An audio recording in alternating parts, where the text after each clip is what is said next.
Salary 80 से 90 हज़ार तक होती है। क्योंकि अगर आप एक्सपीरियंस वाले बंदे हैं तो आपकी सैलरी 80 से 90 हज़ार तक हो सकती है, और अगर आप फ्रेशर हैं तो आपकी सैलरी 40 से 50 हज़ार। अस्सलाम वालेकुम गाइस, कैसे हैं आप सब। आज की इस वीडियो में मैं आपको ये बताने वाला हूँ कि अगर आप भी सऊदी अरबिया में कैशियर के काम पर आने वाले हैं तो आपकी सैलरी कितनी हो सकती है, आपकी ड्यूटी कितनी हो सकती है, आपका वर्क क्या हो सकता है, आपको काम कैसे करना है, सब चीज़ें मैं इस वीडियो में बताने वाला हूँ। बस आपको ये करना है कि आपको वीडियो लास्ट तक देखना है। देखिए, सबसे पहली चीज़ मैं आपको बता दूं कि सऊदी अरबिया में जो 80 से 90 हज़ार तक होती है।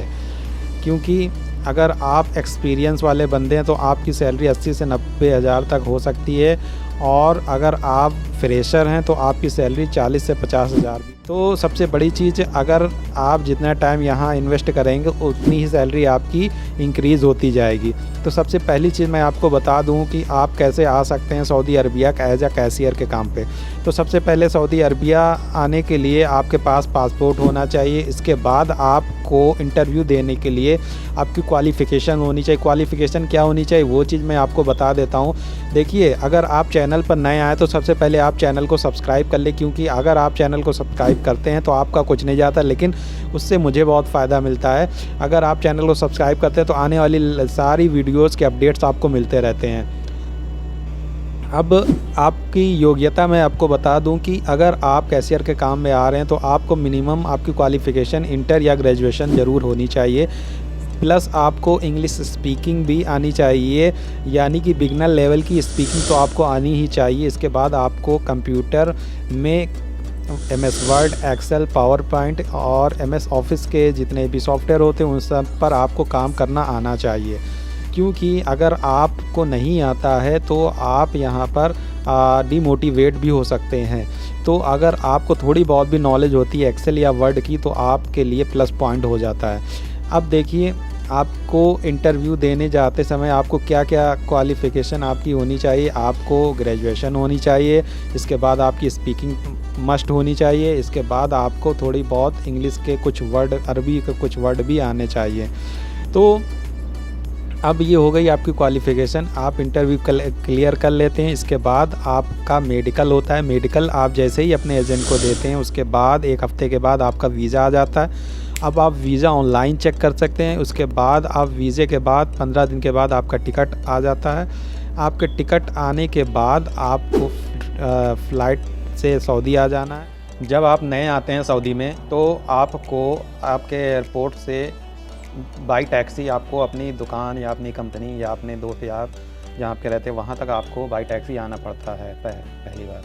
लेकिन जब आप दूसरी बार आते हैं सऊदी या किसी भी जगह तो आपको उस चीज़ की जानकारी हो जाती है, तो आप आराम से आ सकते हैं।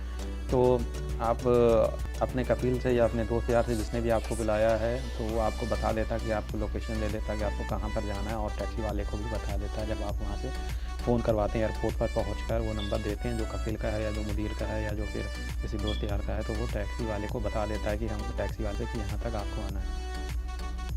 तो इस तरह से आप एयरपोर्ट से अपने कंपनी तक, अपने दुकान तक, अपने रूम तक आ सकते हैं। इसके बाद आपको क्या करना होता है कि आप जब वहाँ पहुँच जाते हैं दुकान पे तो आपका 1 या 2 दिन बाद आपका इंटरव्यू होता है। वहाँ आपका कफिल या फिर आपका मुदीर या फिर वो जो आपके साथ काम करने वाले हैं वो सब आपका इंटरव्यू लेते हैं। इंटरव्यू में ज़्यादा कुछ नहीं, बस इतना ही पूछते हैं कि आपको क्या क्या काम आता है, जिस काम में आप आए हो वो काम आपको आता है या नहीं आता है। मेन चीज़ यही होती है कि आपको काम आना चाहिए जिस काम में आप आ रहे हो। किसी भी काम में, जैसे आप डेकोर के काम में यानी कि जिप्सम बोर्ड में या फिर फर्नीचर में या फिर मेसन में या फिर टाइल मेसन में, किसी भी ऐसे काम में आ रहे हो जो आपको काम आना चाहिए।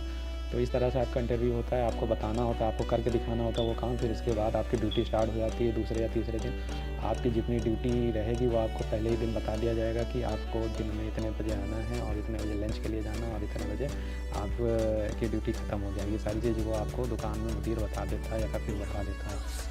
तो इस तरह से आप की ड्यूटी स्टार्ट हो जाती है और सैलरी वगैरह भी उसी समय बता देता है। और अगर कोई अच्छा कफील होता है या अच्छा मुदीर होता है तो वो दूसरे या तीसरे दिन या उसी महीने के अंदर आपका मेडिकल करवा के आपका अकामा बनवाने के लिए भी वो मतलब में दे देता है, जिससे आपका अकामा 4 से 10 दिन के अंदर आपके पास आ जाता है बाई पोस्ट। क्योंकि जो अकामा होता है वो बाई पोस्ट रियाद से आता है, उसमें 1 हफ़्ता लगता है और अगर आपका अकामा बन जाता है तो आपका एप्सर आईडी पे आपका अकामा दिखा देता है, जिससे आप डाउनलोड करके आपका स्क्रीनशॉट लेके अपने पास मोबाइल में रख सकते हैं अपना अकामा।